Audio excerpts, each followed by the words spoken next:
En la hora de la verdad, el invitado del día. Presenta Colsubsidio, con todo lo que te mereces.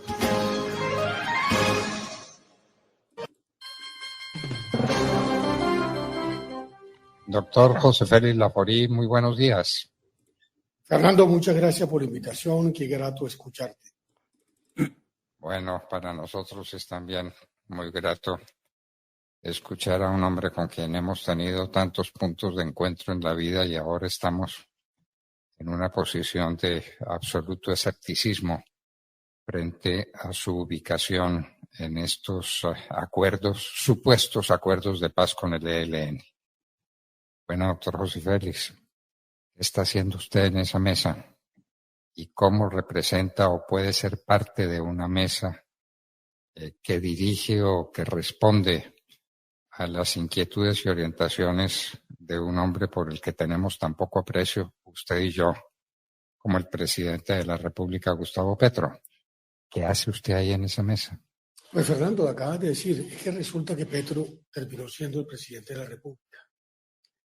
Y tú conoces porque pocas personas estuvieron tan cerca de la batalla durísima que me tocó dar a lo largo de 6 años, en que me tocó confrontar por el tema de tierras a Juan Manuel Santos, cuando buena parte de la dirigencia gremial prácticamente terminó comprometida con un proceso que es el que finalmente terminó por abrir las consecuencias que está viviendo Colombia. Que este es un país muy pandito, ¿no? Que no se acuerda o que tiene una memoria demasiado corta y selectiva. Pero es que pocos, como usted, la parte sustantiva del uribismo, y a mí como dirigente gremial, que lo he sido a lo largo de los últimos 20 años. Cuando usted me invitó a ser parte de su equipo de trabajo en el gobierno de Uribe como superintendente de notariado y registro, al poco tiempo me fui a Fedegan. Han pasado 20 años, Fernando, que me ha tocado defender a un gremio cuestionado injustamente, señalado de lo que no es, como victimario, como paramilitar, como despojador de tierras. Y en ese marco terminé prácticamente obligado a ver cómo logro avanzar. Y claro, Petro ganó con unas banderas, Petro terminó sosteniendo durante muchísimos años que una de sus obsesiones era el tema de reforma agraria. Petro ganó con esa bandera y Petro al mismo tiempo, cuando se posesionó, dijo que iba a cumplir la. Al poco andar me invitó el señor Cepeda, con quien nunca había tenido sino diferencias y discrepancias, a un gran acuerdo sobre la tierra. Y lo hicimos. Y frenamos las invasiones. Y logramos que al menos el gobierno se concentre en obtener la tierra a través de los instrumentos que hoy en día tiene el Estado colombiano. Fíjese usted que las invasiones dejaron de suceder. Y cada vez que hay un conato, mi voz a través de la Brigada Solidaria se han hecho sentir. En ese marco me invitó el presidente Petro a participar de los diálogos con el ELN. Y termino por decirle lo siguiente, doctor Fernando. No he cambiado una convicción. No he dicho nunca nada de lo cual pueda no hacer sentido con lo que he dicho a lo largo de los últimos 30 años. No de los 20 años, no, de 30 años o un poco más que tengo de ser columnista semanal. Es decir, aquí estoy con el mismo equipaje intelectual, si se puede, o por lo menos con las mismas convicciones que he arrastrado a lo largo de la vida. Bueno, doctor José Félix, sobre las cosas que dijo no tenemos reparo ninguno. Somos de los que admiramos a los ganaderos de Colombia. Son gente de primerísima condición patriótica. que han arriesgado su vida por mantener este país y por abrirle espacio a una de las actividades del campo más nobles y más significativas. Pero entonces vengamos al papel que usted tiene en esa mesa de diálogo con el ELN, que son fundamentalmente grandes persecutores de los campesinos, que son depredadores del medio ambiente como no lo ha habido nadie en la historia de Colombia ni de América. Eso es el ELN. Y entonces ahí está usted representando a un gobierno que significa muy poco en la tarea en la que dice estar empeñado de buscar la paz. Pero cuéntenos eso, ¿para dónde va? El ELN tiene una cantidad de secuestrados en su poder y dice que eso no lo va a dejar porque es una forma de financiación a la que tiene que acudir. Entonces, pobrecitos, tienen que secuestrar a la gente, otros dirán que tienen que matar, otros dirán que tienen que reclutar menores. El problema, pues, de la plata es muy complicado. No van a dejar las armas. Y no han dicho una sola palabra sobre el tema clave de Colombia, el narcotráfico. En las mesas de diálogo de las que usted participa seguramente han hablado del tema, pero no se lo han contado a nadie y nosotros no lo sabemos. Nos parece que cualquier diálogo con un grupo armado, si no enfrenta la cuestión del narcotráfico, no está haciendo nada. Pero cuéntenos usted, ¿qué es lo que importa? A mí me oyen todos los días y a usted lo queremos oír. ¿Qué eso para dónde va? ¿Eso qué significa? Pero pues las condiciones del ELN parece que no cambian y dicen que no van a dejar de secuestrar porque necesitan fuentes de financiación. Hágame el favor. Y no dicen una palabra del narcotráfico. Adelante, doctor José Félix. A ver, doctor Fernando, una precisión antes de contestarle la pregunta. Claro que represento al gobierno, pero con mis ideas, con mis convicciones, que no las cambio. En consecuencia, desde el primer momento así lo advertí. No pretendan que yo, como miembro de una delegación del gobierno, cambie mis convicciones para abordar estos asuntos que usted acaba de tratar. Por ejemplo, siempre dije, y usted puede ver mis artículos a lo largo de todos estos meses, que el principal negocio que es el narcotráfico no está en venta. Y debo decirle que en estas conversaciones más de una vez invoqué espacios que usted me abrió, siendo yo un funcionario dependiente de su cartera, frente al tema del narcotráfico. Incluso, de pronto usted no recuerda, yo estaba en su despacho cuando usted le tocó admitir que no podía seguir o no podía fumigar en los parques naturales. Me acuerdo la actitud suya, cuando buena parte de todos estos grupos criminales, que lo que están es protegiendo sus negocios ilícitos, en vista de la arremetida que el gobierno del presidente Uribe había tenido el primer año de gobierno, empezaron a sembrar coca en los parques naturales. Evidentemente, ese negocio no está en venta. Y también he dicho cómo de 168.000 hectáreas ustedes lo dejaron en 42.000. Y también he dicho cómo una política certera en materia de estrangular los corredores estratégicos por donde bajaban la droga y subían el habituallamiento y la interdicción aérea y marítima, prácticamente los obligó a aceptar la ley de justicia y paz, que no fue una ley, no fue una negociación, fue una ley de sometimiento a la justicia. Pero en fin, pero este es un país de corta memoria, doctor Fernando. Esos elementos los he llevado a la mesa y se lo he dicho a mis colegas. Pero claro, ahora tenemos un lío mayor. Cuando firmamos, porque creo que hemos tenido como delegación un trabajo bastante serio frente al país en dos elementos que han sido claves: participación y cese al fuego.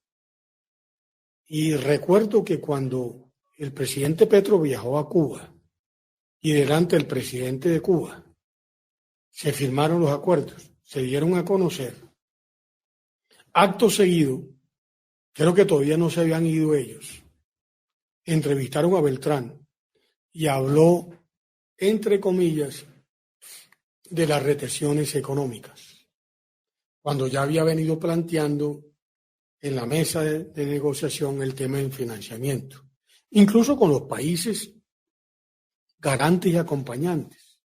Un imposible.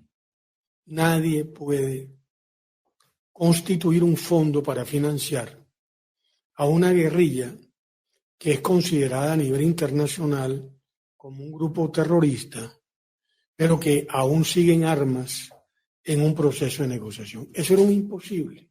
Por eso cuando Beltrán lo dijo, yo no tuve ningún inconveniente. Segundos después, ¿no? Porque claro, estábamos todos ahí regados en el salón. Él dio las declaraciones y me miraron los periodistas y dijo, vamos a buscar una opinión diferente. Y fui enfático. El Código Penal colombiano sigue vigente en todo el territorio nacional con el cese al fuego.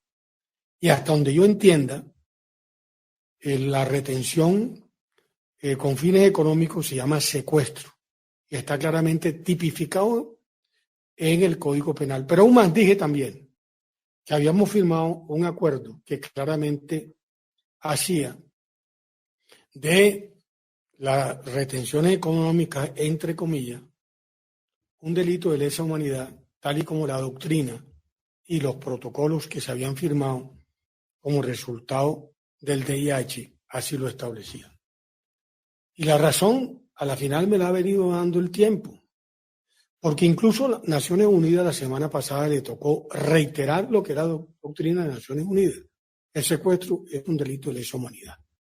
Ahora bien, pero el país se va a preguntar, ¿y los demás secuestrados? Hay 19 en el mecanismo de monitoreo y de edificación, de los cuales 7 son ganaderos. ¿Usted cree que yo no he levantado mi voz para exigir que los devuelvan? ¿O usted cree que cuando secuestraron a Heriberto Urbina en Curumaní, estando yo en Cuba, no hice la advertencia de que había sido secuestrado por ello, pese a la negativa de la delegación que estaba en Cuba negociando? ¿O usted cree que yo no le he dicho después, cuando lo liberaron, que lo liberaron porque fue un pago extorsivo? No, doctor Fernando, no se preocupe. Aquí sí hemos estado en esto, hemos estado también, porque creemos que ese viejo cuento que que le echaron al país el señor Santo y compañía, de que nosotros éramos enemigos de la paz, no es cierto. Y mucho menos como presidente Fedegan, porque cuando uno está en la mitad de la nada, como están los ganaderos, nadie necesita más que haya un clima de paz, que fue lo que se vivió en Colombia a partir del año 3, 4, 5, 6, 7, 8, 9, 10, hasta 11, hasta 12. Pues que el país no recuerda que el país podía respirar tranquilo. Eso era paz. Esa paz ya no se vive.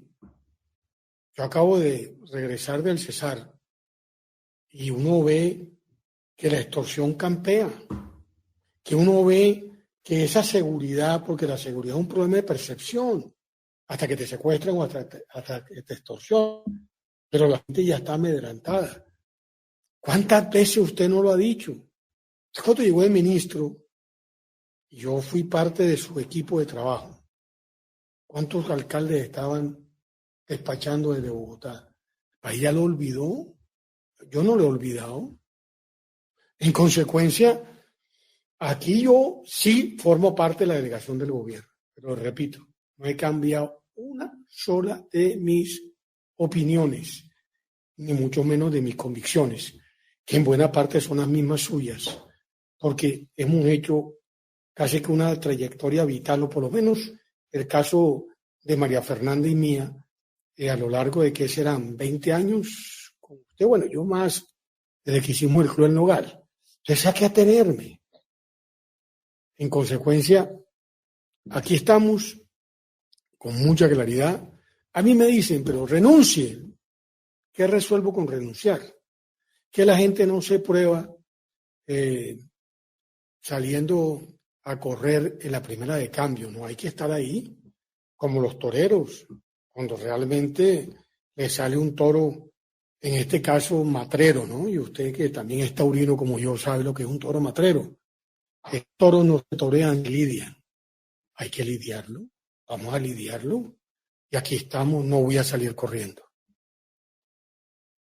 Muy bien, eso lo entiendo perfectamente. Uno no se puede ir, uno no puede salir corriendo. La pregunta que nos hacemos es ¿por qué está en ese equipo un hombre como José Félix Aforí, cuyos antecedentes son bien conocidos por el país, lleno de admiración y de respeto por las cosas que ha hecho y de solidaridad por la defensa de los ganaderos, que se cuentan entre las principales víctimas de esta atroz criminalidad del ELN. Pero una pregunta para terminar. ¿Esto sí va para alguna parte? ¿Usted cree que el ELN haga un proceso de paz que incluya, obviamente, la desmovilización, el desarme y la renuncia al narcotráfico, que son los temas esenciales, y al secuestro, por supuesto? Es decir, eso ni mencionarlo. No hay delito más canalla, más innoble, más miserable que el delito del secuestro. Usted sabe muy bien cuál es mi posición y cómo fui víctima en el secuestro de mi padre, y conozco bien lo que un secuestro es. Entonces, el ELN va a entrar por ahí y se va a firmar una paz que no importa el papel que se firme, lo que importa es la actitud que se adopte, porque no queremos pues otra paz con el ELN para estar mañana como con las FARC hoy, estudiando cuáles son las FARC de Márquez y cuáles son las FARC del uno y del otro y de los demás bandidos que a nombre de las FARC siguen haciendo imposible la vida del país. ¿Usted cree en ese final feliz o en ese final por lo menos promisorio? El tiempo lo va diciendo, pero permítame, yo le pongo un par de banderillas a lo que usted acaba de decir. Dos diferencias sustantivas con el proceso de La Habana. Allá nada estaba convenido hasta que todo no quedaba acordado. Aquí no. Aquí vamos acordando y lo vamos poniendo en ejecución. Por ejemplo, el cese al fuego. Lo pusimos en ejecución con un mecanismo de monitoreo. En consecuencia, si ese instrumento va acotando que hay violaciones sistemáticas al cese al fuego, pues muy seguramente el gobierno tendrá que tomar una decisión con respecto al tema. Pero otra, allá en ese entonces como aquí, se dijo que era el pueblo a través de un referéndum el que tenía que finalmente consentir o no el acuerdo cuando se conociera. Aquí no hay referéndum. Pero mi pregunta es, ¿puede haber un acuerdo con cualquier grupo sin que tenga una base social y política de apoyo? Por supuesto que no. ¿Qué es lo que supongo que los jefes del ELN tienen que estar valorando a propósito del secuestro? Es quizás el primer elemento sobre los cuales ellos tienen que meditar si realmente quieren que este acuerdo con el gobierno sea parte de un gran acuerdo nacional, como fue lo que finalmente convinimos en Cuba. Esto no termina simple y llanamente en un acuerdo donde hay unas curules. No. Aquí hay un tema mucho más de fondo. Es la participación de una sociedad que supuestamente identifica las causas estructurales de la violencia para generar unas transformaciones en el territorio y algunas de carácter institucional. Esas últimas, ¿usted no cree que necesita un gran consenso político? ¿Usted cree que se puede llegar a un consenso político secuestrando, violentando a la población como está sucediendo en algunas regiones del país? Yo creo que no. Entonces, yo no quiero responderle si esto va o no. Ahí vamos. Ellos tendrán que, en este proceso, ir también midiendo cuál es el clima de opinión de respaldo del proceso. Porque no va a haber referéndum. Pero evidentemente, si esto no tiene aceptación política y social, dependientemente de lo que acuerdes, obviamente, yo no creo que ni el gobierno firme ni ellos firman, porque ¿quién va a cumplir lo que claramente no tiene un respaldo amplio desde el punto de vista popular? En Colombia, por lo pronto, cada 4 años hay elecciones. En el 26 hay unas elecciones.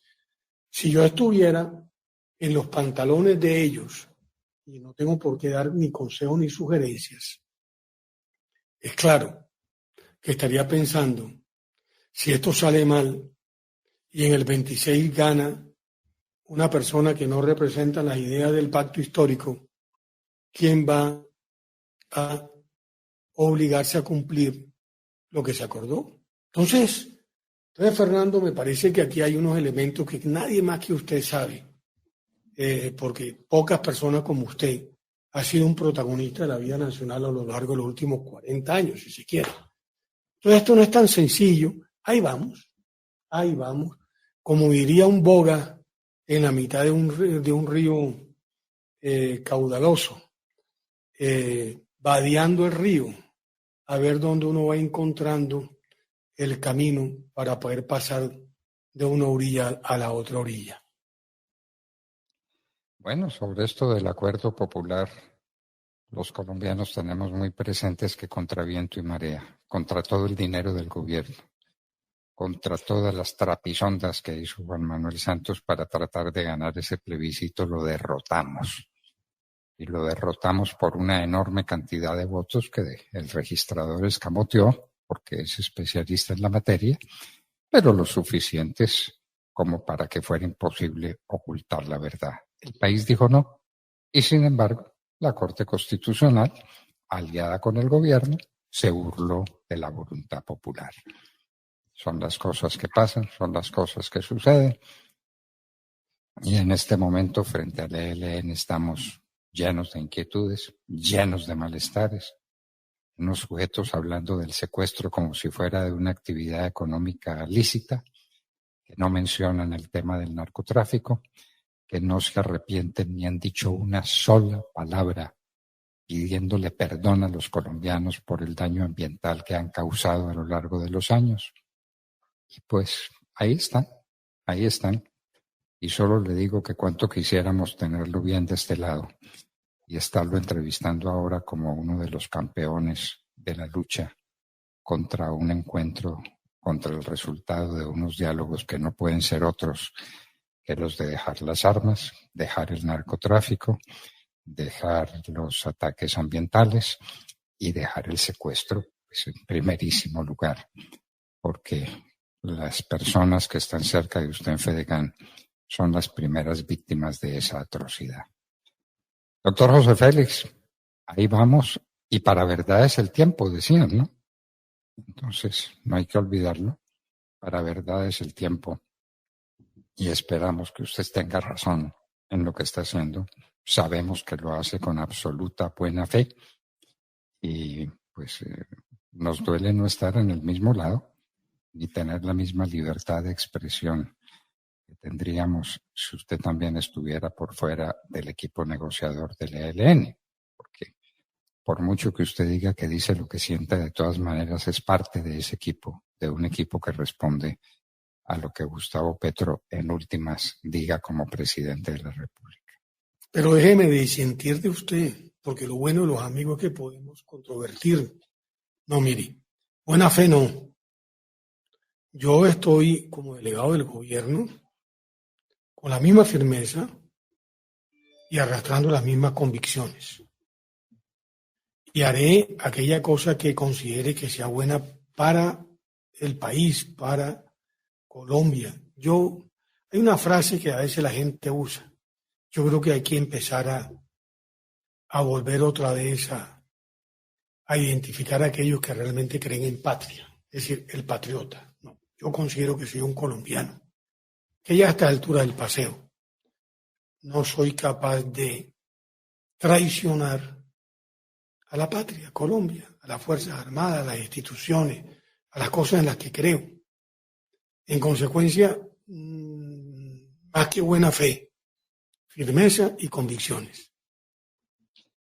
Firmeza y convicciones. Entonces, pues que les quede perfectamente claro a los del ELN que esas firmezas y esas convicciones ahí están y que no pueden secuestrar, que no pueden mantenerse en armas, que no pueden seguir con el negocio del narcotráfico, que no pueden volver a la destrucción del medio ambiente, ni a las cosas que están haciendo, por ejemplo, en el Chocó, y a las que están haciendo secuestrando colombianos de manera tan vil.